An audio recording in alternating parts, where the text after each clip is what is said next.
નમસ્કાર વિદ્યાર્થી મિત્રો, મેં તમને આપણું જે ગ્રુપ બનાવ્યું છે એમાં ધોરણ 11 સાયન્સમાં મેથ્સનો અભ્યાસક્રમ જે ચેપ્ટર પૂછાય છે કેટલા માર્ક્સનું છે એની પેપર સ્ટાઇલ બરાબર એ અંગે તમને બધા મેસેજ મોકલ્યા છે. પણ આ વર્તમાન પરિસ્થિતિને લીધે કંઈક ચેન્જ થઈ શકે પેપર સ્ટાઇલમાં અથવા પોર્શનમાં બરાબર. તો અત્યારે આપણે જૂના પ્રમાણે જઈએ છીએ. તો આપણું જે અહીંયા છે પહેલું ચેપ્ટર લઉં છું અહીંયા ગણ બરાબર. ગણ એટલે સેટ. હવે ગણ એટલે શું પહેલાં તો એ તમારું ક્લિયર હોવું જોઈએ. તો ગણ એ સુવ્યાખ્યાયિત વસ્તુઓનો સમૂહ છે બરાબર. ગણ એ સુવ્યાખ્યાયિત વસ્તુઓનો સમૂહ છે. એને કેપિટલ ABC થી Z એટલે એ આલ્ફાબેટ વડે દર્શાવાય છે. હવે આપણે જૂનું જે છે એ બધું તમને ખ્યાલ છે કે N એટલે શું? કેપિટલ N એટલે પ્રાકૃતિક સંખ્યાગણ. એમાં કઈ કઈ સંખ્યાઓ આવે તો 1 2 3 થી અનંત સુધી બરાબર. પછી બીજું છે Z. Z એટલે પૂર્ણાંક સંખ્યાગણ. એમાં કઈ કઈ સંખ્યા આવે તો -2 -1 -0 પ્લસ બરાબર. આ બાજુ પણ અનંત સુધી અને આ બાજુ પણ અનંત સુધી, અને પૂર્ણાંક સંખ્યાગણ કહેવાય છે. પછી છે Q. Q એટલે સમય સંખ્યાગણ. એમાં P/Q સ્વરૂપમાં સંખ્યા હોય. PQ belongs to Z હોય અને છેદ 0 ના હોય. જો છેદ 0 હોય તો અવ્યાખ્યાયિત થઈ જાય. એટલે 1/2 છે, 3/2 છે, -5/2. આ બધી કેવી સંખ્યા છે? તો સમય સંખ્યા. તો સમય સંખ્યાગણને શેના વડે દર્શાવાય છે? Q વડે. એના પછીનું છે R. R એટલે વાસ્તવિક સંખ્યાગણ. આ બધી જ સંખ્યાઓ આમાં આવી જાય. પૂર્ણાંક, અપૂર્ણાંક, પ્રાકૃતિક બરાબર. બધી સંખ્યાઓ આરમાં આવી જાય. એટલે આરને કહેવાય છે વાસ્તવિક સંખ્યાગણ. અને આ એક નવો છે ગણ T. T એટલે અસમય સંખ્યાગણ. આના સિવાયની જે બધી સંખ્યા હોય એ ટીમાં આવે. એટલે x such that આ બે ટપકા છે એને such that કહેવાય છે. x belongs to R અને x does not belongs to Q બરાબર. હવે આ શું છે? તો n એ z નો ઉપગણ છે, z એ q નો ઉપગણ છે, q એ r નો ઉપગણ છે. આ ઉપગણની નિશાની છે. ઉપગણ આપણે પાછળ આવે છે. ઉપગણ એટલે શું? તો જો બે ગણ આપ્યા હોય a અને b, તો એના બધા જ ઘટકો b માં આવેલા હોય તો એને b નો ઉપગણ કહેવાય છે. જો અહીંયા n ના બધા જ ઘટકો r માં આવશે, આમાં બધી જ કિંમતો આવી જાય.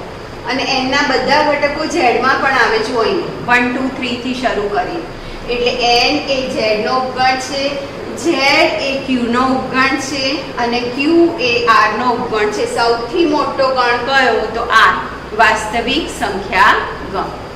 હવે ગણ દર્શાવવાની બે રીત છે. એક તો છે યાદીની રીત. યાદીની રીત એટલે આપણે ગણ લેવાનું અને એમાં કિંમતો લખવાની કોમા કરીને બરાબર. કિંમત લખો અથવા કોઈ નામ આપ્યા હોય તો નામ લખો, આલ્ફાબેટ આપ્યા હોય તો આલ્ફાબેટ લખો બરાબર. A, B, C એવી રીતના પણ લખી શકાય. અહીંયા મેં 1 2 3 4 5 લીધા છે. તો આ યાદીની રીત કહેવાય છે. અને બીજી રીત છે ગુણધર્મની રીત. ગણ દર્શાવવાની બે રીત છે, યાદીની રીત અને ગુણધર્મની રીત. હવે આ યાદીની રીતમાં મેં 1 થી 5 લીધા. આને જ મારે ગુણધર્મની રીતે લખવું હોય તો કઈ રીતના લખાય? તો a બરાબર ગણમાં x such that આ બે ટપકા એટલે such that એટલે એવો હોય કે બરાબર x less than or equal to 5, x belongs to n બરાબર. એટલે કે x એ 5 અને 5 થી નાની પ્રાકૃતિક સંખ્યા છે. અને આમ પણ લખી શકાય x 1 less than or equal to x less than or equal to 5, x belongs to n. અથવા આમ પણ લખી શકાય x એ 5 અને 5 થી નાની પ્રાકૃતિક સંખ્યા છે. ઘણી બધી રીતે લખી શકાય ગુણધર્મની રીતે. તમને જે રીતના ફાવે એ રીતના લખવાનું છે. a બરાબર x એવો હોય કે x less than or equal to 5, x belongs to n. અથવા તો x સચ આ બે ટપકા એટલે એવો હોય, બરાબર. 1 less than or equal to x less than or equal to 5, x belongs to n.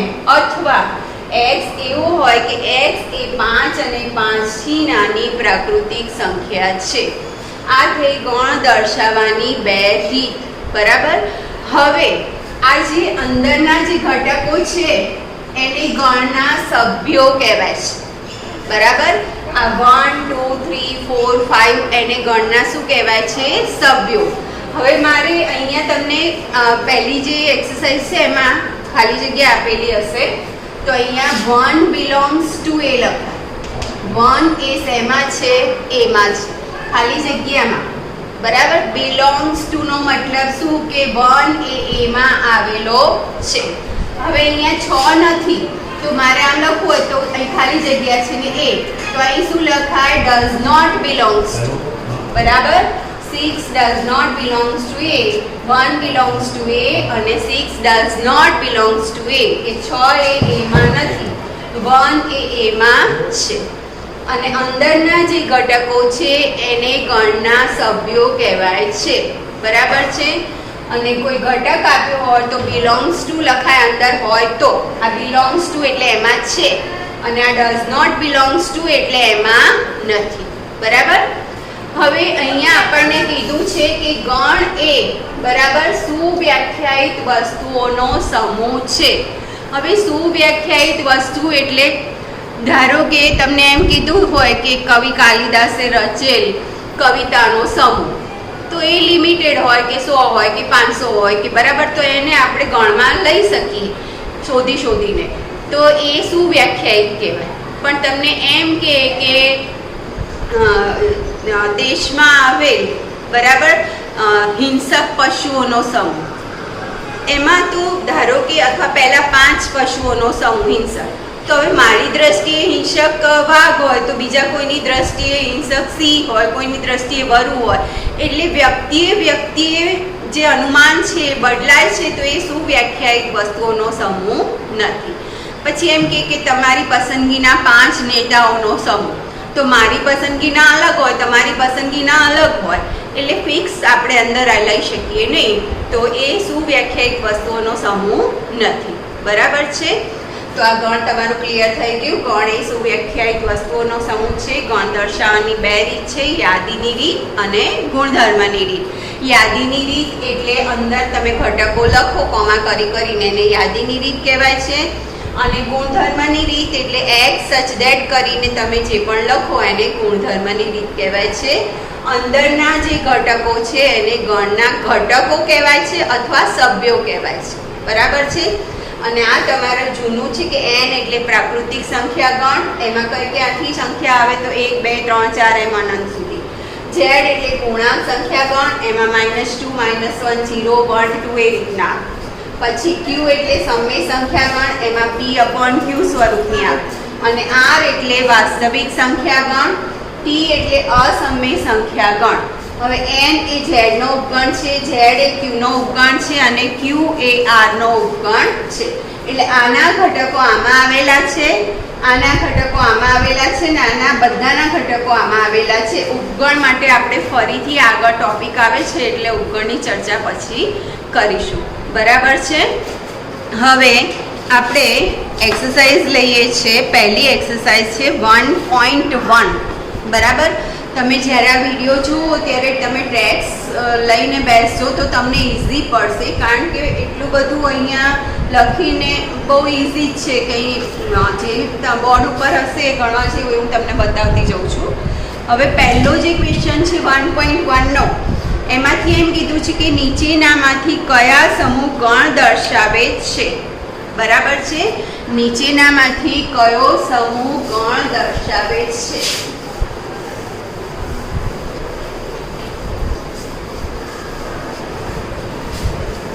એમાં પહેલું તમને કીધું છે જેથી શરૂ થતા અંગ્રેજી કેલેન્ડરના વર્ષના તમામ મહિનાઓનો સમૂહ. બરાબર. હવે આપણે આ જોવાનું છે કે ગણ છે કે નહીં. તો જેથી શરૂ થતા, તો અહીંયા આવશે જૂન, જુલાઈ, બરાબર, જાન્યુઆરી, ફેબ્રુઆરી, માર્ચ, એપ્રિલ, મે, જૂન, જુલાઈ, ઓગસ્ટ, સપ્ટેમ્બર, ઓક્ટોબર, નવેમ્બર. હવે નવેમ્બર અને ડિસેમ્બર, એટલે આમાં ખાલી કયા આવશે? જૂન અને જુલાઈ. પછી છે બીજામાં છે કે ભારતના 10 અતિ પ્રતિભાશાળી લેખકોનો સમૂહ. હવે તમારે પહેલા અહીંયા ક્લિયર કરવાનું છે કે આ ગણ છે કે નહીં. ગણ હોય તો તમારે ગણમાં દર્શાવવાનું છે. હવે મેં હમણાં જ તમને સમજાવ્યું કે આ આવું કંઈ આપ્યું હોય કે પ્રતિભાશાળી ક્રિકેટરોનો સમૂહ કે પ્રતિભાશાળી લેખકોનો સમૂહ, તો મારી દ્રષ્ટિએ કોઈ લેખક અલગ હોય અને તમારી દ્રષ્ટિએ અલગ હોય, એટલે આમાં કોઈ ફિક્સ કહી શકાય નહીં. તો આ જે છે ગણ દર્શાવતું સુવ્યાખ્યાયિત નથી, સુવ્યાખ્યાયિત વસ્તુઓનો સમૂહ નથી, એટલે આ ગણ દર્શાવતું નથી. બરાબર. એટલે જે ગણ દર્શાવતું નહીં હોય એને હું ત્યાં ચોપડી મારીશ, બાકી જે ગણ દર્શાવતું હોય છે એને હું ગણમાં લખીશ. એટલે એ તમારું ક્લિયર કરજો. ત્રીજું છે દુનિયાના ક્રિકેટના ઉત્તમ 11 બેટ્સમેનો ની ટીમ, બેટ્સમેનોની ટીમ. તો આમાં પણ મારી દ્રષ્ટિએ તેંડુલકર હોય, તમારી દ્રષ્ટિએ ધોની હોય, એટલે બધાની દ્રષ્ટિએ જે તમે ટીમ બનાવવા બેસો તો જુદી જુદી બને છે. એટલે આ સુવ્યાખ્યાયિત વસ્તુઓનો સમૂહ ના કહેવાય. દરેકની દ્રષ્ટિએ બદલાય, દ્રષ્ટિકોણ બદલાતું રહેતો હોય તો તમે આમાં ફિક્સ કયા ઘટકો છે એ કહી શકો નહીં. એટલે સુવ્યાખ્યાયિત વસ્તુઓનો સમૂહ નથી, માટે આ ગણ દર્શાવતું નથી. પછી છે ત્રીજું, ચોથું, તમારા વર્ગના બધા જ છોકરાઓનો સમૂહ. તો આ જે છે એ તમારા વર્ગમાં કેટલા છોકરા આવ્યા છે એનો સમૂહ બતાવવાનો છે. તો તમે એના નામ પરથી બતાવી શકો, એના રોલ નંબર પરથી બતાવી શકો.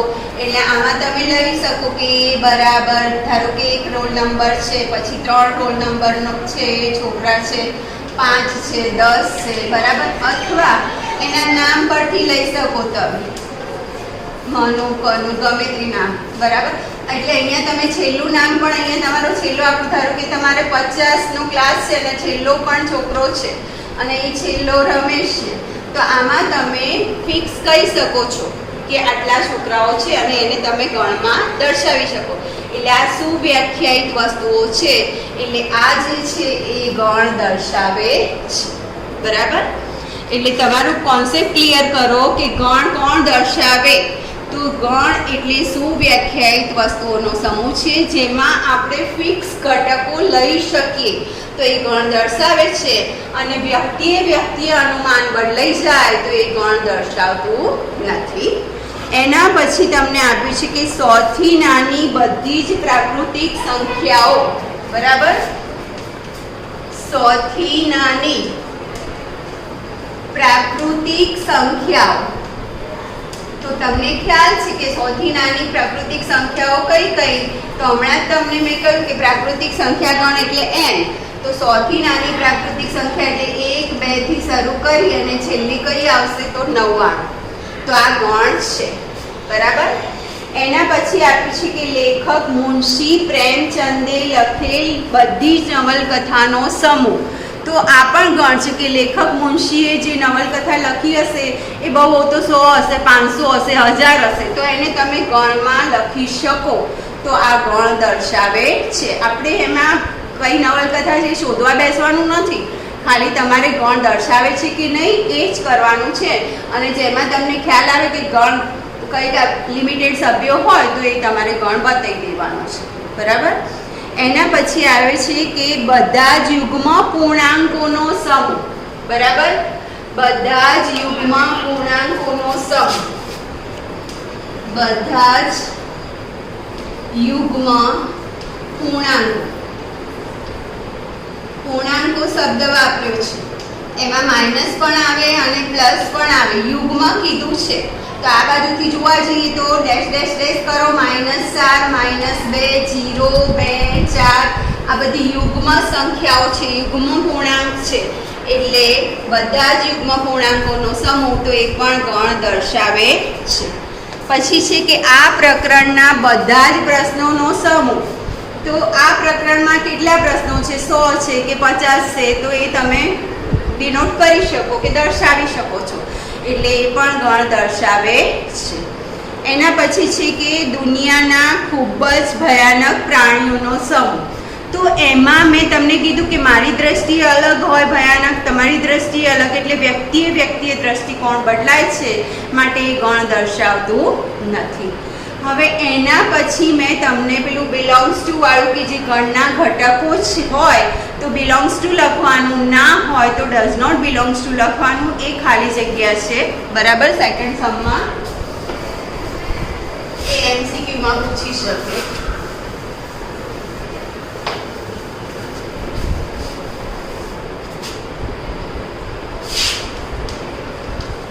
A બરાબર 1 2 3 4 5 6 બરાબર આ છે.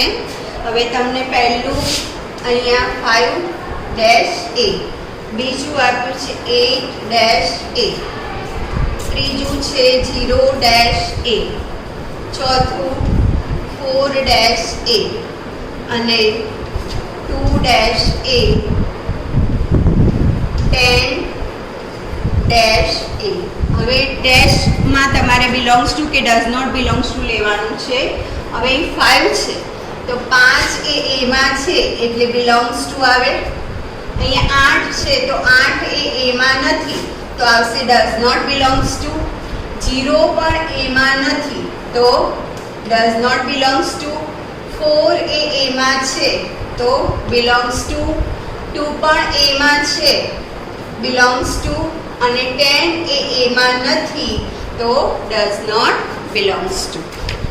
હવે આગળ જઈએ.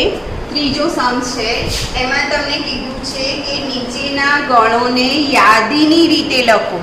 તમને એમાં ગુણધર્મની રીત આપી છે અને આપણે યાદીની રીત લખવાની છે. એમાં પહેલું છે a = x, x એ પૂર્ણાંક છે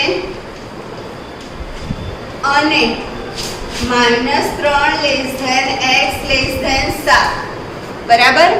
આ કઈ રીત છે? ગુણધર્મની રીત. અને આપણે કઈ રીતે લખવાનું છે? યાદીની રીતે લખો.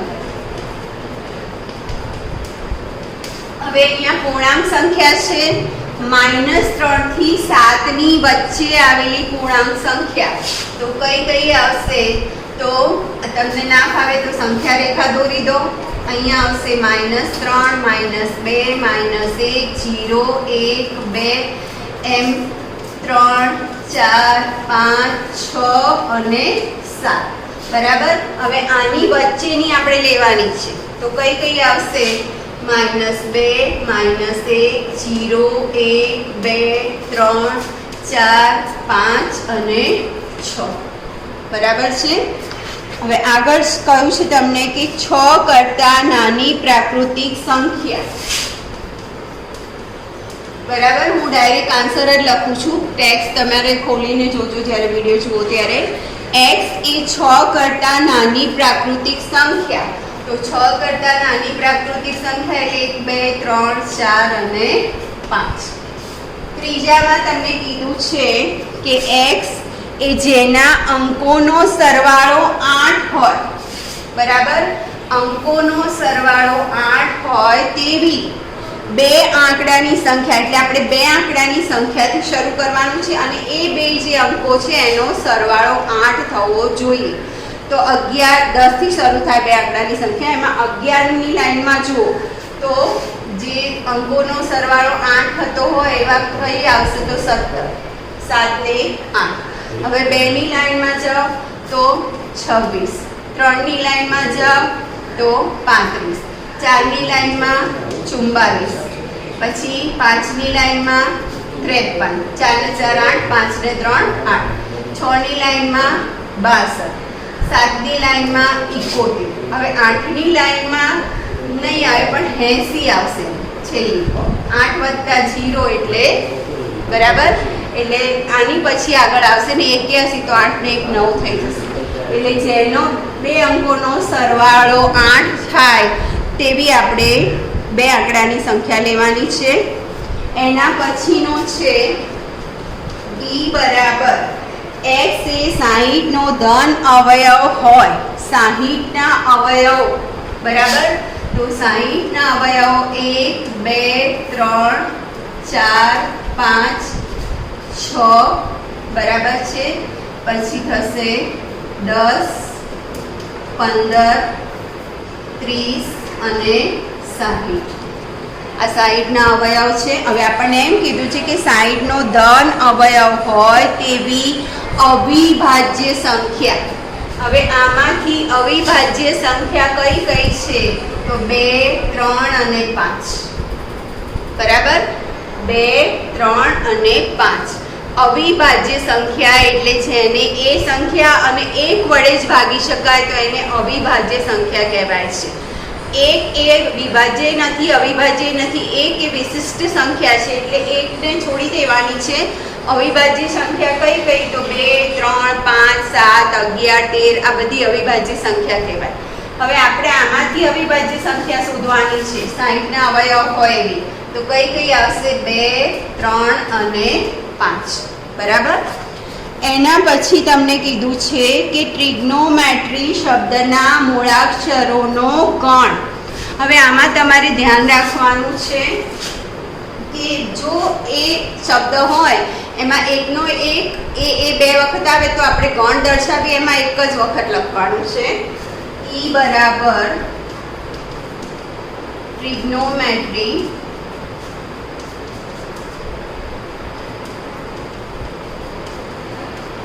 શબ્દના મૂળાક્ષરોનો ગણ.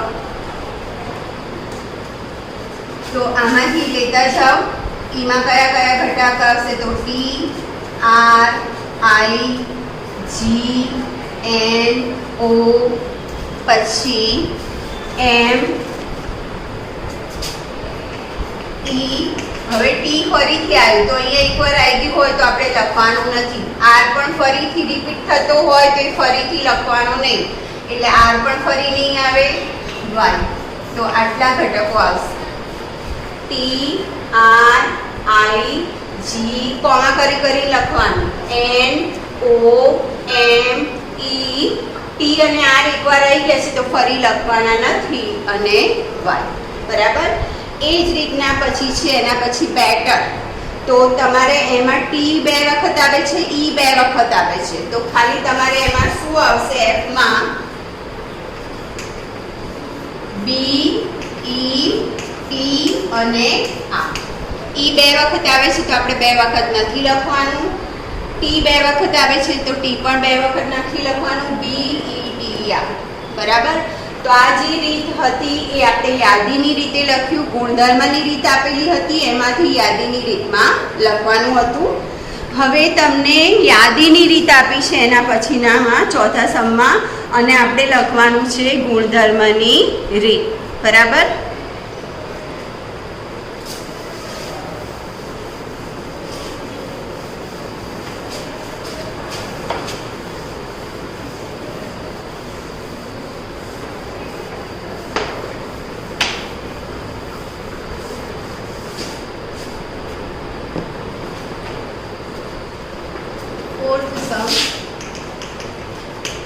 તમને યાદીની રીત આપી છે અને લખવાનું છે ગુણધર્મની રીત.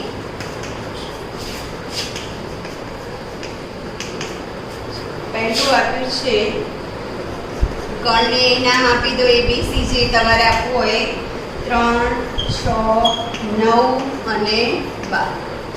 3 6 9 અને 12 બરાબર. આ રીત છે યાદીની અને આપણે ગુણધર્મની રીત લખવાની છે. તમે જોઈ શકો છો કે આ ત્રણના ગુણાકો છે. બરાબર. આને ઘણી બધી રીતે લખી શકાય. x is equal to 3n, 3 ના ગુણકો. હવે અહીંયા ક્યાં સુધીના છે તો 4 સુધી, 3 ચોક 12. એટલે અહીંયા તમારે લખવાનું 1 less than or equal to n less than or equal to 4, n belongs to n. બરાબર. x એવો હોય કે 2 ટપકા એટલે એવો હોય કે x બરાબર 3n, 3 ના ગુણક છે, 1 less than or equal to n less than or equal to 4.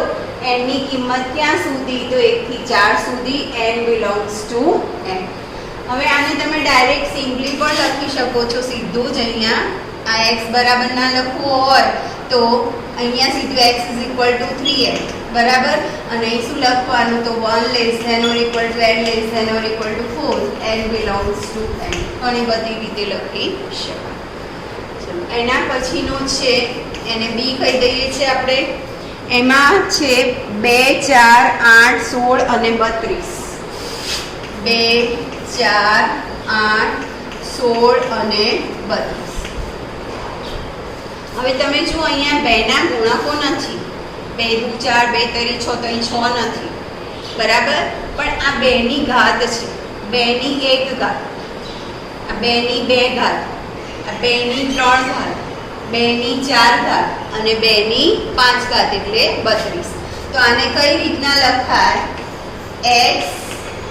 x બરાબર શું તો 2 રેઝ ટુ n, 2 ની ઘાત n. હવે n ની કિંમત ક્યાં સુધી તો આ 2 ની 1 ઘાત છે, આ 2 ની 2 ઘાત છે, 2 ની 3, 2 ની 4 અને 2 ની 5. તો n ની કિંમત ક્યાં સુધી આવે તો 5 સુધી. બરાબર. એટલે તમે અહીંયા એમ લખી દો તો ચાલે કે n less than or equal to 5, n belongs to n. n ની કિંમત 5 અને 5 કરતાં નાની છે. n એ શેમાં છે? n માં છે. એના પછીનો જે છે ત્રીજો 5, 25, 125 અને 625. તો તમે આ પણ જોઈ શકો છો કે 5 ની ઘાત છે, આ 5 ની 1, 5 નો વર્ગ, 5 નો ઘન અને 5 ની 4 ઘાત. તો આને શું લખાય? x બરાબર 5 ની n અને અહીંયા n 5 ની 4 ઘાત સુધી આવશે એટલે n less than or equal to 4, n belongs to n. બરાબર. n ની કિંમત 4 અને 4 કરતાં નાની છે. n પ્રાકૃતિક સંખ્યા છે. એના પછીનો જે છે ફોર્થ, એને d કહી દો. 2, 4, 6 ડેશ ડેશ ડેશ. તો આ બધી યુગ્મ સંખ્યા છે અથવા 2 ના ગુણકો છે એમ લખી દો તો પણ ચાલે. અને એમ લખો કે યુગ્મ પ્રાકૃતિક સંખ્યા ચોટમાં x બરાબર x એ યુગ્મ પ્રાકૃતિક સંખ્યાઓ. બરાબર. x શું છે તો યુગ્મ પ્રાકૃતિક સંખ્યાઓ. અને આને બીજી રીતે આમ પણ લખાય x બરાબર 2n, n belongs to n. બરાબર. x એ 2 નો ગુણક છે અને n એ પ્રાકૃતિક સંખ્યા છે. n બરાબર 1 લો તો 2 એકા 2, 2 દુ 4, 2 તરી 6. એટલે સિમ્પલ આ રીતે લખી દેવું હોય શબ્દોમાં કે x એ યુગ્મ પ્રાકૃતિક સંખ્યા છે તો પણ ચાલે. અને x બરાબર 2n, n belongs to n લખી દો તો પણ ચાલે. એના પછીનો જે છે ફિફ્થ, એને e કહી દઈએ છીએ આપણે. એમાં આપ્યું છે 1, 4, 9 અને 100. હવે તમે આમાં જોઈ શકો કે આ 1 નો વર્ગ છે, આ 2 નો વર્ગ છે, આ 3 નો વર્ગ છે અને આ 10 નો વર્ગ છે. આ 1 નો વર્ગ, 2 નો વર્ગ, 3 નો વર્ગ અને છેલ્લો 10 નો વર્ગ. તો તમે આને લખવું હોય તો આમ લખી શકાય x બરાબર n સ્ક્વેર. x બરાબર n સ્ક્વેર. અહીંયા શું લેશું કે n પ્રાકૃતિક સંખ્યા છે તો ક્યાં સુધીની તો 10 અને 10 કરતાં નાની. x બરાબર n square, n less than or equal to 10, n belongs to n. થોડુંક આ ક્લિયર કરતા જજો કે આમાં જો ફરીથી જોઈ લો, આ 3, 6, 9 અને 12 આપી છે, તો આ 3ના ગુણક છે, પણ ક્યાં સુધી? 3 ચોક 12 સુધી છે, એટલે x બરાબર 3n લખાય. n ની કિંમત ક્યાં? તો 1 થી 4 સુધી, n belongs to n, અને એટલે x બરાબર 3n, 1 less than or equal to n less than or equal to 4, n belongs to n. પછી છે 2, 4, 8, 16, 32, તો આ 2 ની ઘાત છે, એટલે x બરાબર 2 raised to n, n less than or equal to 5, n belongs to n, 2 ની n ઘાત. એવી રીતના 5 ની n ઘાત છે, n ક્યાં સુધી? તો 4 સુધી, બરાબર. આ યુગ્મ પ્રાકૃતિક સંખ્યા છે, x એ યુગ્મ પ્રાકૃતિક સંખ્યાઓ છે, અને આ વર્ગ છે, 1 નો વર્ગ, 2 નો વર્ગ, 3 નો વર્ગ, એટલે x બરાબર 2 ટપકા કરવાના છે, x બરાબર n², n less than or equal to 10, n belongs to n. અને એવું ના લખવું હોય તો સીધું તમે આમ પણ લખી શકો, x એ 10 અને 10 થી નાની પ્રાકૃતિક સંખ્યાઓનો વર્ગ છે. એટલે તમને આમાં જે રીતે લખતા ફાવે એ રીતે લખી શકો છો. x એ 10 અને 10 થી નાની પ્રાકૃતિક સંખ્યાનો શું છે? વર્ગ છે, બરાબર. એટલે 4th સમ એ રીતના હતું. પછી 5th સમમાં તમને એમ કીધું છે કે નીચેના ગણના બધા જ ઘટકો લખો. ગણ આપ્યો છે, તમારે ઘટકો લખવાના છે.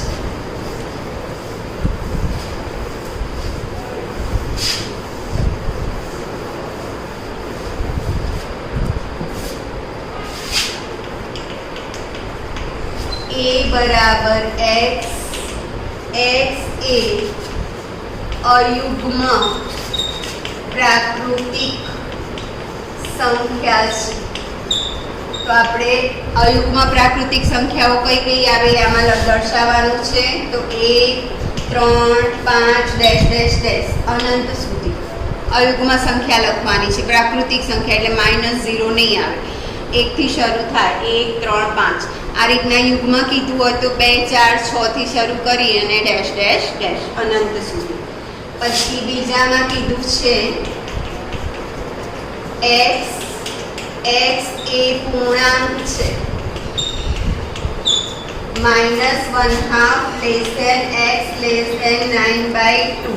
હવે તમને ના ફાવે તો -1/2 એટલે 0.5, એટલે -0.5, અને 9/2 એટલે 4.5 થશે. તો -0.5 થી 4.5 વચ્ચેની પૂર્ણાંક સંખ્યા લખવાની છે આપણે. તો ના ફાવે તો સંખ્યા રેખા દોરો. અહીંયા આવશે 0, 1, 2, 3, 4 અને 5. અહીંયા 4.5 આવે, અને -1 તો અહીં -0.5 આવે. તો આ બંનેની વચ્ચેની લેવાની છે પૂર્ણાંક સંખ્યાઓ. તો કઈ કઈ આવશે? તો 0, 1, 2, 3, 4, બરાબર. એટલે આમાં આવશે 0, 1, 2, 3 અને 4, બરાબર છે.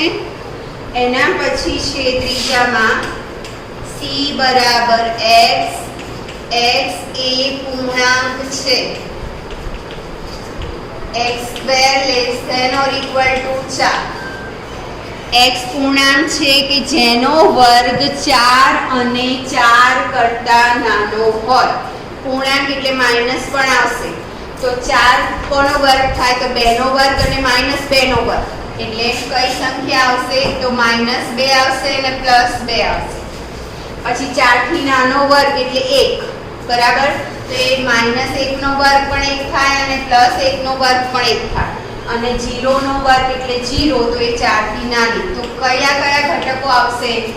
-2 પૂર્ણાંક સંખ્યા છે, એટલે પ્રાકૃતિક કીધું હોય તો ખાલી 1, 2 ચાલે, પણ એ પૂર્ણાંક કીધું છે એટલે -2, -1, 0, 1 અને 2. જેનો વર્ગ 4 અને 4 કરતા નાનો હોય તો -2 નો વર્ગ 4 થશે, -1 નો વર્ગ 1 એટલે 4 કરતા નાનો, 0, 1 અને 2. એના પછી કીધું છે લોયલ શબ્દનો મૂળાક્ષર, બરાબર. લોયલ શબ્દનો મૂળાક્ષર, તો તમારે એમાંથી જે એલ પછી ઓ એ રીતના લખવાનું છે. ડાયરેક્ટ હું અહીંયા આન્સર લખું છું LOY. હવે એલ ફરી આવ્યું તો લખવાનું નહીં, એટલે મૂળાક્ષર કયા આવશે તો LOY. અને ફિફ્થમાં કીધું છે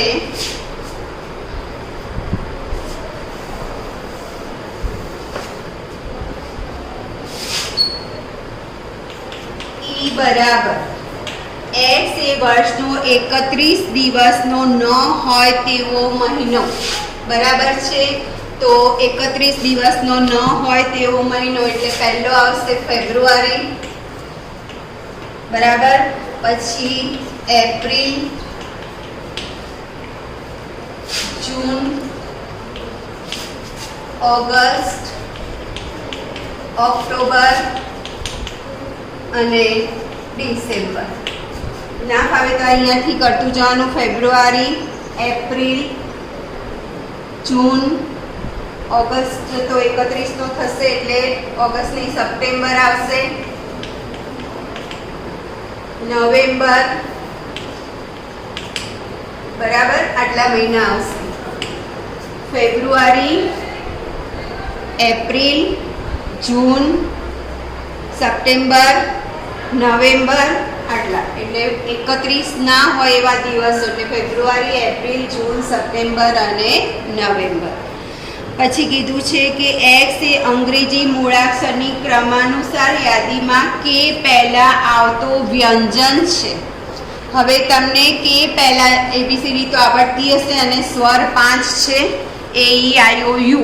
તો એ સિવાયના જે છે એને વ્યંજન કહેવાય છે. તો કે પહેલાંનો તમારે જેટલા આવતા હોય એમાંથી વ્યંજન હોય એનો ગણ બનાવી દેવાનો.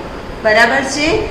હવે છેલ્લો સમ છે એમાં તમને બધું આપ્યું છે લેફ્ટ સાઈડ રાઈટ સાઈડ અને તમારે ખાલી જોડકા જોઈન કરવાના છે. હવે એમાં તમે પહેલું જુઓ, એમાં છે 1 2 3 6. બરાબર, 1 2 3 6. તો એની સામે આવશે C.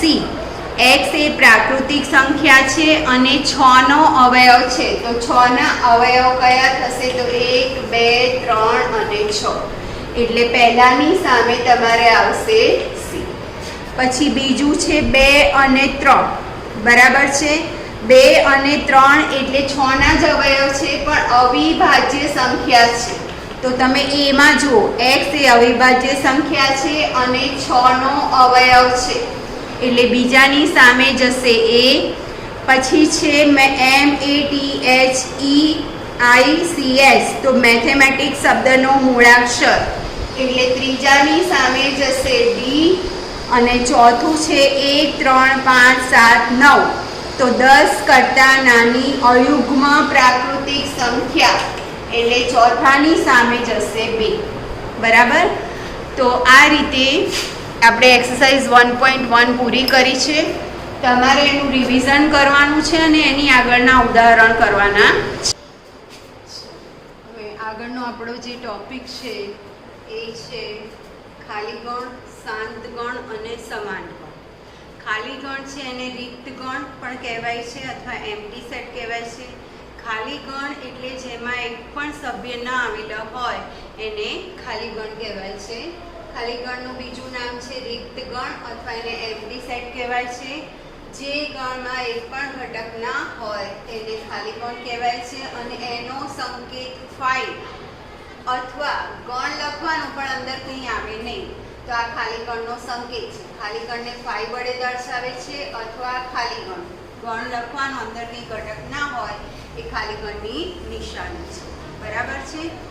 હવે બીજું છે શાંત ગણ. શાંત ગણ એટલે જેના આપણે ગણ આપેલો હોય એના સભ્યોની સંખ્યા ગણી શકાય એવી હોય. બરાબર, અથવા તો અંદર કંઈ હોય જ નહીં, ખાલી ગણો તો એમાં સભ્ય હોય જ નહીં એટલે 0 કહેવાય સભ્ય સંખ્યા. હવે ધારો કે હું 1 2 3 4 5 લઉં તો એમાં સભ્યોની સંખ્યા ગણી શકાય છે તો એને શાંત ગણ કહેવાય છે. જે ગણ ખાલી ગણ હોય અથવા નિશ્ચિત ધન પૂર્ણાંક જેટલી સભ્ય સંખ્યા ધરાવે તે ગણને શાંત ગણ કહે છે. બરાબર, ધારો કે હું અહીંયા ઉદાહરણ લઉં, અહીંયા A બરાબર 1 2 3 તો આના સભ્યો ગણી શકાય છે, તો એને શું કહેવાય છે? શાંત ગણ. ખાલી ગણને પણ શાંત ગણ કહેવાય છે કારણ કે એના સભ્યોની સંખ્યા 0 છે. હવે આમાં એક પણ ઘટક ના હોય તો એને શું કહેવાય છે? ખાલી ગણ. એમાં કશું જ ના આવે. બરાબર. પછી હવે શાંત ના હોય તો એવા ગણને શું કહેવાય છે? તો અનંત ગણ. ધારો કે આપણે n લઈએ તો n માં આપણને છેલ્લો આંકડો શું છે ખબર નથી. 1 2 3 થી શરૂ કરીને અનંત સુધી, તો એ અનંત ગણ કહેવાય છે. એટલે જે ગણ શાંત ના હોય એને અનંત ગણ કહેવાય છે. જેના સભ્યોની સંખ્યા ગણી ન શકાય તેવા ગણને અનંત ગણ કહેવાય છે. હવે બે ગણ આપ્યા હોય તમને a અને b, તો a ના સભ્યોની સંખ્યા અને b ના સભ્યોની સંખ્યા સરખી હોય અને બંનેના ઘટકો પણ સરખા હોય. સભ્ય સંખ્યા 3 3 એવું હોય એવું જરૂરી નથી, પણ a માં 1 2 3 હોય તો b માં પણ 1 2 3 હોય તો a અને b ને સમાન ગણ કહેવાય છે. ગણ a અને b ના પ્રત્યેક ઘટકો સમાન હોય તો a અને b ને સમાન ગણ કહે છે. તેને a બરાબર b વડે દર્શાવાય છે. એટલે a માં ધારો કે -1 +1 હોય તો b માં પણ શું આવવું જોઈએ? -1 +1. ક્રમ અલગ અલગ હોય તો ચાલે. ધારો કે પહેલા +1 હોય ને -1. ક્રમનું મહત્વ નથી, પણ ઘટકો બંનેના સરખા હોવા જોઈએ. તો એ બંને ગણને સમાન ગણ કહેવાય છે. એટલે આ ત્રણ જે વ્યાખ્યા છે એના પરથી આપણી બીજી એક્સરસાઇઝ છે. ખાલી ગણ એટલે જેમાં એક પણ ઘટક ન હોય એને ખાલી ગણ કહેવાય છે. જો એનું આપણે ઉદાહરણ લઈએ તો અહીંયા લખું a x બરાબર 1 < x 2 x belongs to n. તો આમાં 1 થી 2 વચ્ચેની પ્રાકૃતિક સંખ્યા તો આવે જ ને. પ્રાકૃતિક સંખ્યા 1 પછી સીધી કઈ આવે? 2 આવે. એટલે આવું કોઈ ઘટકો અંદર આવે નહીં. તો આ ખાલી ગણનું ઉદાહરણ છે. બરાબર. અને જે ગણ ખાલી હોય અથવા નિશ્ચિત ધન પૂર્ણાંક સંખ્યા ધરાવતું હોય એટલે કે જેના સભ્યો ગણી શકાય એને શાંત ગણ કહેવાય છે. અને સમાન ગણ એટલે બે ગણ જોઈએ એના માટે બંનેના ઘટકો સમાન હોય તો એને સમાન ગણ કહેવાય છે. અને a બરાબર b વડે દર્શાવાય છે. હવે આપણે એના પરથી જે એક્સરસાઇઝ 3.1.2 છે એમાં પહેલું તમને કીધું છે કે નીચેનામાંથી કયા ખાલી ગણના ઉદાહરણ છે. બરાબર.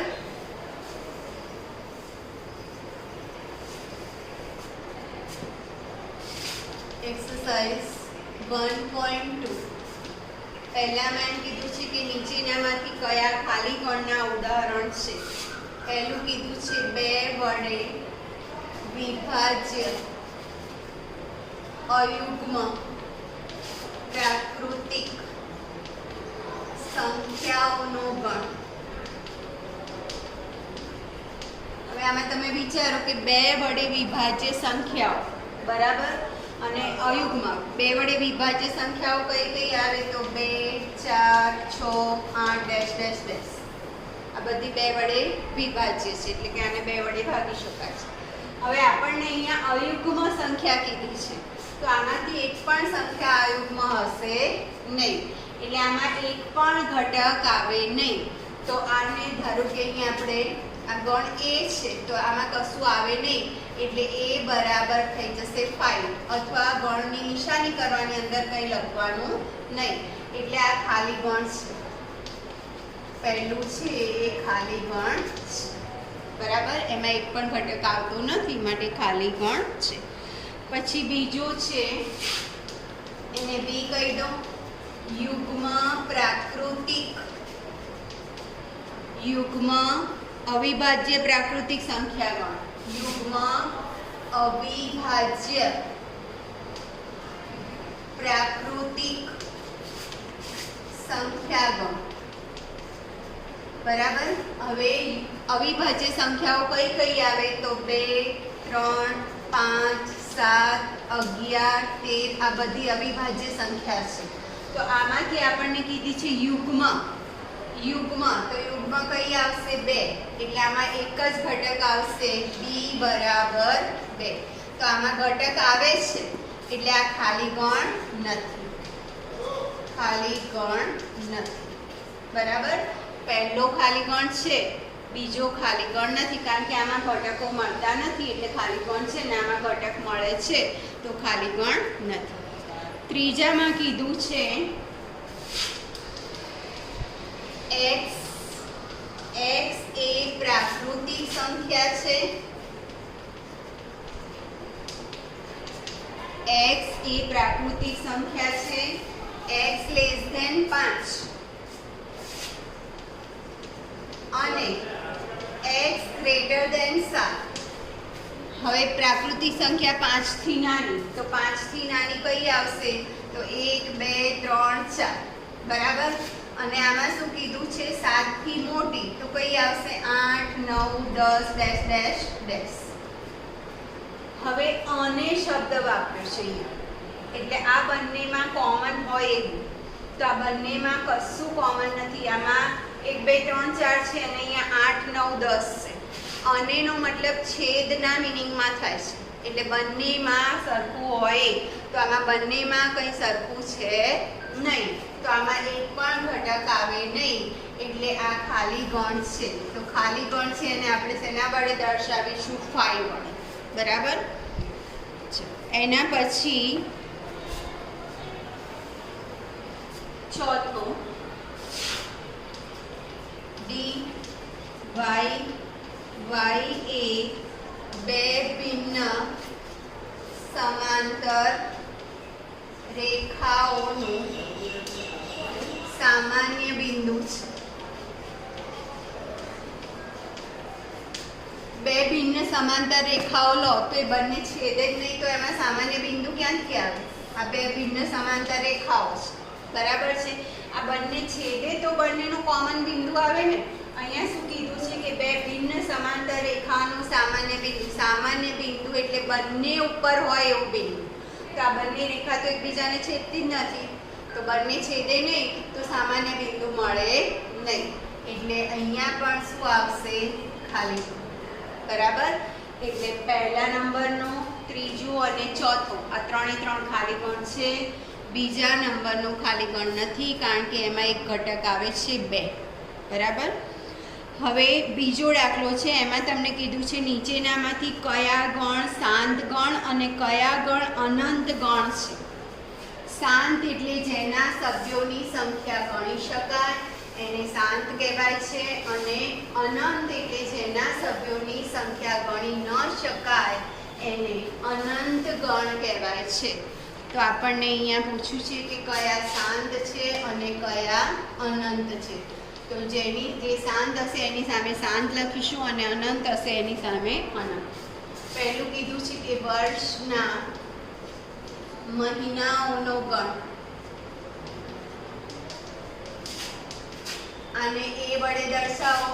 તો આમાં તો તમે જાન્યુઆરીથી લઈને અને ડિસેમ્બર સુધી તો ગણી શકાય ને કે 12 મહિના છે, એટલે આ કયો ગણ છે? તો શાંત ગણ છે. બરાબર, જેના સભ્યોની સંખ્યા ગણી શકાય તો એને શાંત ગણ કહેવાય છે. બીજું છે 1 2 3, તો આમાં અનંત સુધી છે, એટલે આ કયો ગણ છે? તો અનંત ગણ. આ n વડે છે, n છે પ્રાકૃતિક સંખ્યા ગણ છે, n બરાબર. એટલે અહીંયા લખવું હોય તો લખવાનું, ના લખો તો પણ ચાલે. બરાબર, ત્રીજું છે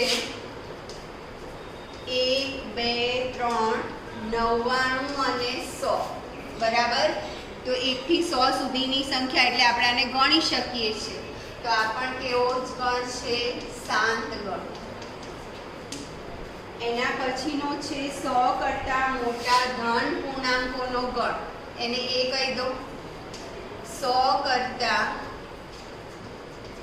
મોટા ધન પૂર્ણાંકોનો ગણ. તો 100 થી મોટી એટલે 101 102 એમ અનંત સુધી આવે, એટલે આ પણ કેવી થઈ જશે? અનંત ગણ. અનંત ગણ. બરાબર, એના પછી છે પાંચમું, એને બી કહી દઉં છું, 99 કરતાં નાની અવિભાજ્ય સંખ્યાઓનો ગણ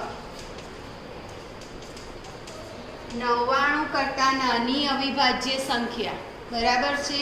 અવિભાજ્ય સંખ્યા ક્યાંથી શરૂ થાય? તો 2, 3, 5. તો 99 કરતાં નાની લેવાની છે, એટલે અહીંયા 2, 3, 5, બરાબર. અને 99 કરતાં નાની તો છેલ્લી આવશે 97, બરાબર. આ 99 કરતાં નાની અવિભાજ્ય સંખ્યા છે, એટલે આને ગણી શકાય છે. એટલે આ શાંત ગણ, બરાબર. એના પછી છે ત્રીજું. એમાં ખાલી આપણે નીચેના કયા ગણ શાંત અને કયા અનંત છે તે શોધવાનું છે. એટલે ખાલી શાંત હોય તો એની સામે શાંત લખવાનું છે, અનંત હોય તો અનંત. એ આપણે ઓરલી જોઈએ છે. એક્સ અક્ષને સમાંતર રેખાઓનો ગણ. તમને અહીંયા દોરીને બતાવું છું કે એક્સ અક્ષને સમાંતર રેખાઓ કેટલી હોઈ શકે. ત્રીજો, એક્સ અક્ષને સમાંતર રેખાઓનો ગણ. તો આપણો એક્સ અક્ષ અને આ વાય અક્ષ.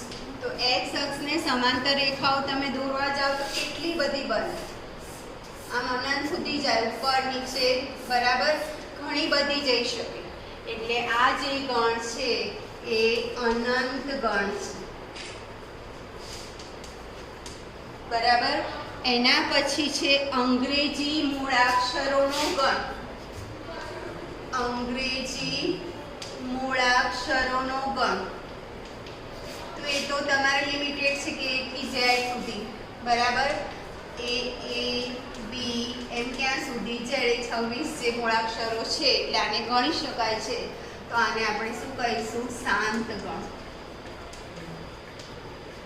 એના પછી જે ત્રીજો છે એમાં છે 5ની ગુણિત સંખ્યાઓનો ગણ.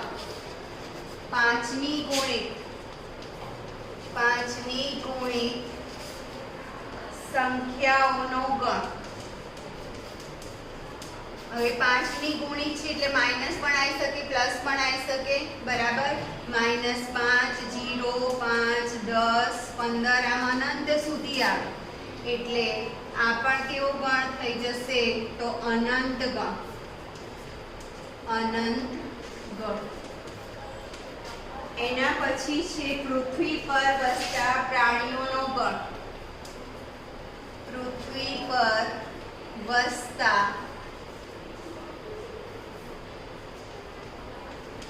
પ્રાણીઓનો ગણ.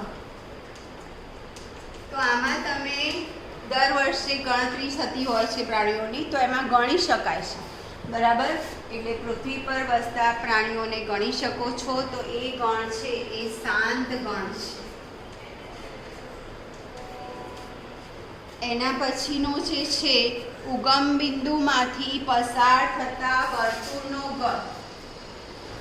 ઉગમ બિંદુ એટલે 0, 0 માંથી પસાર થતા વર્તુળોનો ગણ. હવે જો અહીંયા આ ઉગમ બિંદુ છે, એમાંથી પસાર થતું વર્તુળ. આ એક આવી શકે, બીજું આવી શકે, ત્રીજું આવી શકે, આમ ઘણા બધા વર્તુળ આવી શકે, બરાબર. આમ ચાલે જ જશે. એટલે આમાં ગણી શકાય નહીં. તો આને કહેવાય છે અનંત ગણ. એટલે પહેલો અનંત છે એક્સ અક્ષને સમાંતર, આમ અનંત સુધી લઈ શકાય. બીજું છે અંગ્રેજી મૂળાક્ષરોને A થી Z સુધી ગણી શકાય, એટલે શાંત ગણ.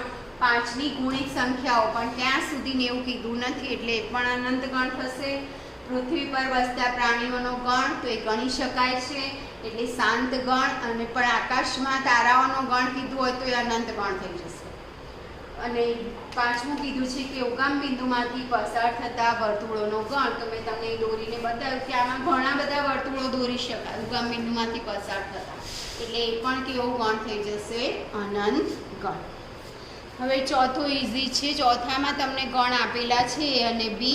તમારે ખાલી એ અને બી સમાન છે કે નહીં એ નક્કી કરવાનું છે. તો પહેલામાં આપ્યું છે ABCD અને બીજામાં આપ્યું છે DCBA. મેં તમને આગળ પણ કીધું કે ક્રમનું મહત્ત્વ નથી, ખાલી બંનેના ઘટકો સરખા હોવા જોઈએ. એવું નહીં કે પહેલામાં એ હોય તો બીજામાં પણ એ પહેલાં જ હોવો જોઈએ, એમાં ચોથો હોય ત્રીજો હોય તો ચાલે, પણ બંનેના ઘટકો સમાન હોવા જોઈએ. તો બીમાં પણ ABCD છે એટલે પહેલો A અને B સમાન છે. પછી બીજામાં છે 4, 8, 12, 16. તો આમાં પણ 4, 8 હવે 12 નથી બીમાં, તો A અને Bના ઘટકો સમાન નથી એટલે A અને B સમાન નથી. ત્રીજામાં છે 2, 4, 6, 8 અને 10 અને બીમાં છે x એ ધન પૂર્ણાંક છે, x < 10. 10 થી નાની ધન પૂર્ણાંક સંખ્યા કઈ આવે તો 2, 4, 6 બરાબર. હવે અહીંયા પૂર્ણાંક સંખ્યા કીધી છે તો પૂર્ણાંક સંખ્યામાં માઇનસ પણ આવી શકે, પ્રાકૃતિક સંખ્યા કીધું હોત તો થઈ શકે. એટલે આમાં પણ જુઓ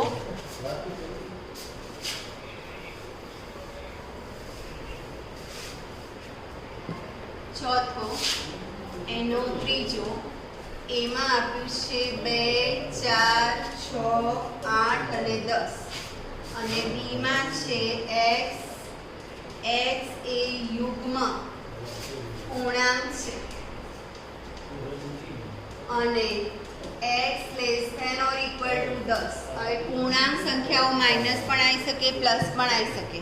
તો આમાં કયા કયા ઘટકો આવશે? 10 થી નાની બરાબર, 10 અને 10 થી નાની યુગ્મ પૂર્ણાંક કીધું છે બરાબર છે. 10 થી નાની, તો 10 થી નાની સંખ્યા આવી શકે અહીંયા -8 બરાબર. પછી -6, -4 યુગ્મ પૂર્ણાંક કીધું છે, -2, 0, 2, 4, 6, 8 અને 10 બરાબર.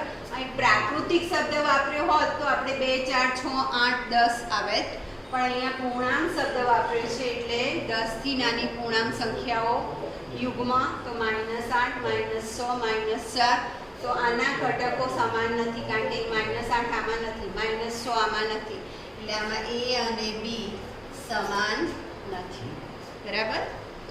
પછી છે ચોથામાં x એ 10 નો ગુણિત છે, એમાં x એ 10 નો ગુણિત, તો આમાં 10 નો ગુણિત એટલે 10 ના ગુણકો 10, 20, 30 એવી રીતના આવશે. એટલે આમાં ઘટકો આવશે 10, 20, 30 -- બરાબર. અને બીમાં છે 10, 15, 20, 25, 30 -- હવે આનો જે 15 છે આમાં નથી બરાબર, 25 છે આમાં નથી, તો A અને B સમાન નથી. તો નોટ ઇક્વલ ટુ લખવાનું અને સમાન હોય તો ઇક્વલ ટુ લખવાનું, A બરાબર B. પછી પાંચમો જે સમ છે એમાંથી તમને નીચે આપેલી જોડીમાંથી ગણ સમાન છે કારણ આપો, એટલે કે A અને B સમાન છે કે નહીં એ આપણે અહીંયા શોધવાનું છે. પાંચમો દાખલો.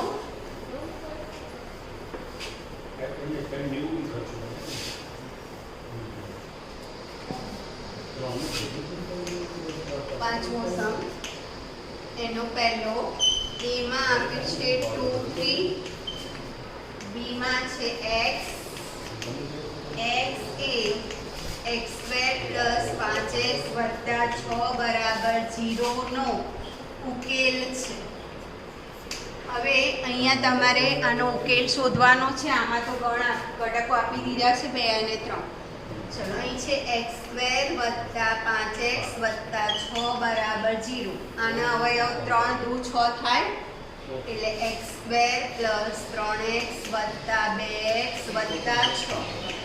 3 ને 2 5 થઈ જશે, તો આમાંથી x કોમન નીકળે, x + 3, 2 કોમન નીકળે, x + 3 = 0. તો આના બે અવયવ x + 2 x વત્તા 3 બરાબર 0, તો પહેલાના બરાબર 0 લો, x પ્લસ 2 બરાબર 0 અથવા x પ્લસ 3 બરાબર 0, તો x બરાબર -2 અથવા x બરાબર -3. તો b માં કયા કયા ઘટક આવશે? તો -2 અને -3, અને a ના ઘટક છે 2 અને 3. હવે પ્લસ છે અને અહીં માઇનસ છે, તો આ બંને સમાન નથી, એટલે કે a is not equal to b. ઘટકો બધા નિશાની પણ સમાન હોવી જોઈએ. 2 3 પ્લસ 2 3 છે, તો પહેલામાં પણ પ્લસ 2 3 હોવા જોઈએ, પણ અહીં -2 -3 છે, માટે આ બંને જે ગણ છે એ સમાન ગણ નથી. અને એનો જે બીજો સમ છે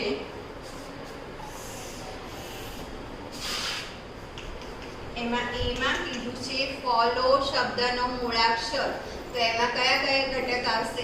f, o, l અને w. પછી b માં છે વોલ્ફ શબ્દનો મૂળાક્ષર, તો w, o, l અને f. તો જો f છે, આમાં o છે, l છે, w છે, બધા જ ઘટકો સમાન છે, માટે a અને b સમાન છે. સમાન હોય તો ઇક્વલ ટુ લખવાનું, અને અસમાન હોય તો નોટ ઇક્વલ ટુ. હવે છઠ્ઠો જે સમ છે એમાં કહ્યું છે નીચે આપેલ ગણમાંથી સમાન ગણ પસંદ કરો. તમને ઘણા બધા ગણ આપ્યા છે, એમાંથી સમાન ગણ પસંદ કરવાના છે આપણે.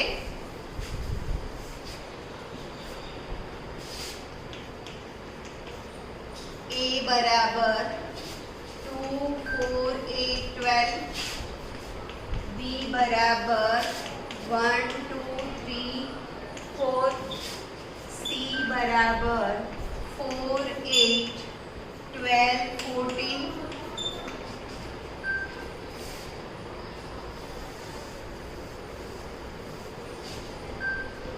d બરાબર 3 1 4 2, e બરાબર -1 + 1, f બરાબર 0 1, g બરાબર 1 - 1 અને h બરાબર 0 1. હવે આમાંથી જે સરખા હોય એ ગણ આપણે શોધવાના છે. ચલો હવે અહીં જુઓ તો 2 4 8 12 ક્યાંય દેખાય છે કોઈમાં? આના સિવાય ક્યાંય 2 4 8 12 નથી, માટે એની જોડે કોઈ ઇક્વલ થાય એવો ઘટક નથી. હવે જો બી માં 1 2 3 4 અને ડી માં 1 2 3 4, તો કયા ઘટક સરખો થશે, કયા ગણ સરખા થશે? તો બી અને ડી. એટલે પહેલું આપણું આવશે બી બરાબર ડી. પછી છે -1 + 1, તો અહીંયા જો -1 + 1 એટલે ઈ અને જી સમાન થશે. પછી અહીં 0 1 છે, પણ અહીંયા છે 0 અને એ, એટલે આપણે કયા કયા ગણ સરખા થશે? તો બી અને ડી, ઈ અને જી, આટલા ગણ સમાન છે. આ 2.2 એક્સરસાઇઝ આપણી અહીંયા પૂરી થાય છે. હવે એક ટોપિક છે ઉપગણ. બરાબર, ઉપગણ.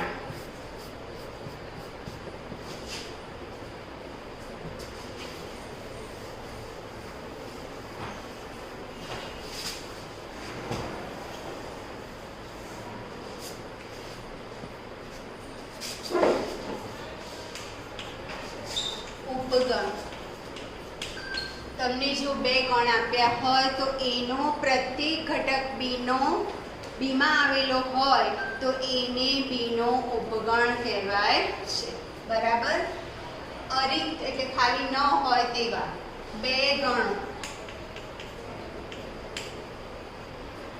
એ અને બી માટે જો એનો પ્રત્યેક ઘટક બીમાં આવેલો હોય તો એને બીનો ઉપગણ કહે છે. તેનો સંકેત એ ઉપગણ ઉપગણ બી, આ ઉપગણની નિશાની છે બરાબર. એનો કોઈ પણ બે ગણ આપ્યા હોય તો એના બધા જ ઘટકો બીમાં આવેલા હોય તો એને બીનો ઉપગણ કહેવાય છે. આપણે અહીંયા ઉદાહરણ જોઈએ. એમાં આપણે લઈએ છીએ 1 2 અને બીમાં હું લઉં છું -1 1 2 અને 3.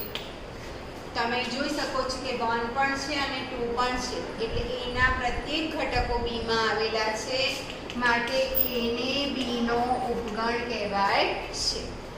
હવે એને બીનો ઉપગણ કહેવાય તો એ બીમાં આવેલો હોય, આ વેન આકૃતિ છે એ અંદર હોય અને બી બહાર હોય બરાબર. આને શું કહેવાય કે એ ઉપગણ બી, એ અંદર છે, મોટો બી છે, એટલે એ ઉપગણ બી. હવે બીના ઘટકો બધા એમાં નથી, જુઓ -1 અહીંયા નથી, 3 નથી, એટલે બી એનો ઉપગણ છે એમ કહી શકાય બરાબર. આ એ બીનો ઉપગણ છે તો એ ક્યાં આવેલો હોય? બીમાં આવેલો હોય. એટલે ઉપગણ તો તમારું ઉપગણનું જે છે એ ક્લિયર થવું જોઈએ. હવે જો આ એ બીનો ઉપગણ હોય ને તો બીને અધિગણ કહેવાય છે. બીને શું કહેવાય છે? અધિગણ. એ ઉપગણ બી હોય તો બીને શું કહેવાય છે? અધિગણ બરાબર. હવે ખાલી ગણ એ દરેક ગણનો ઉપગણ હોય જ. આ કોન્સેપ્ટ ક્લિયર રાખજો મગજમાં. એક નોંધ લખી રાખજો કે ખાલી ગણ એ પ્રત્યેક ગણનો ઉપગણ છે બરાબર. એ આપણે હવે જે નેક્સ્ટ ટોપિક લઈશું નેક્સ્ટ વખતે ત્યારે આપણે જોઈશું. અને આના પછીનો જે ટોપિક છે એ આવશે ઘાતગણ, પછી અંતરાલ બરાબર. એ આપણે નેક્સ્ટ વિડીયોમાં એની ચર્ચા કરીશું. હવે આપણે 1.1 અને 1.2 પૂરું કર્યું છે. તમે આ સમજવાનો પ્રયત્ન કરજો, શાંતિથી બેસીને કરજો અને ફરીથી એક્સરસાઇઝ કરવાની છે, ઉદાહરણ કરવાના છે. અને તમારી કોઈ ડિફિકલ્ટી હોય તો તમે મને પર્સનલી, મારો ફોન નંબર અંદર છે અને આપણે એક વખત આ ચેપ્ટર પૂરું થાય એટલે ઝૂમ ઉપર હું તમને ઓનલાઈન કોન્ટેક્ટ કરીશ બધાનો બરાબર. તો ત્યારે તમારી કોઈ પણ ડિફિકલ્ટી હોય તો એ મને બતાવશો તો આપણે સોલ્વ કરીશું. હજી આ ચેપ્ટર આપણું બાકી છે. આપણે 1.1 1.2 પૂરું કર્યું અને આગળનો ઉપગણવાળો ટોપિક લીધો છે અને એની પછી આવે છે ઘાતગણ બરાબર. પછી આવે છે અંતરાલ અને પછી 1.3 અને આગળ 1.4. તો નેક્સ્ટ આપણે જે એપિસોડ લઈશું એમાં વધુ આગળ આપણે ચર્ચા કરીશું.